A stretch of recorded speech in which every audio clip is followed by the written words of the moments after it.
لا إله إلا الله، لا إله إلا الله، لا إله إلا الله. بسم الله الرحمن الرحيم.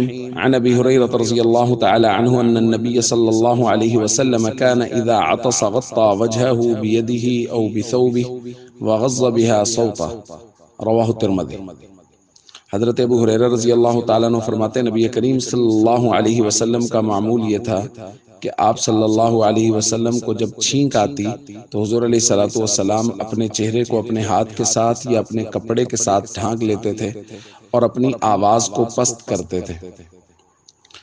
دوستو، یہ تعلیم ہے ہمارے آقا حضرت محمد کریم صلی اللہ علیہ وسلم کی امت کے لیے کہ اگر کوئی آدمی اس کو چھینک آ رہی ہے تو اس کو چاہیے کہ اگر کپڑا موجود ہے تو وہ کپڑے کے ساتھ اپنے چہرے کو ڈھانک لے، اور اگر نہیں ہے تو ہاتھ کے ساتھ اپنے چہرے کو ڈھانک لے کہ خدا نخواستہ یہ غیر اختیاری طور پہ منہ سے کوئی قطرات، کوئی لعاب وغیرہ وہ کسی کے اوپر نہ گر جائے یا کوئی اس کو برا محسوس نہ کرے۔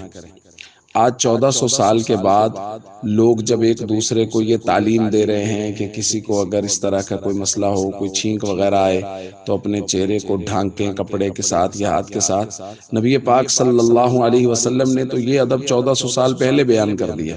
اسی طرح اپنے چہرے کو ڈھانک کر نکلیں خواتین کے لیے یہ ادب شریعت نے پہلے سے بیان کر دیا ہے۔ اسی طرح جو بھی احتیاطی تدابیر اس وقت وبائی صورتحال میں بیان کی جا رہی ہیں کہ ہاتھ کو دھوئیں، چہرے کو دھوئیں، صاف ستھرے رہیں، شریعت نے تو بہت پہلے یہ دروس دیے ہوئے ہیں۔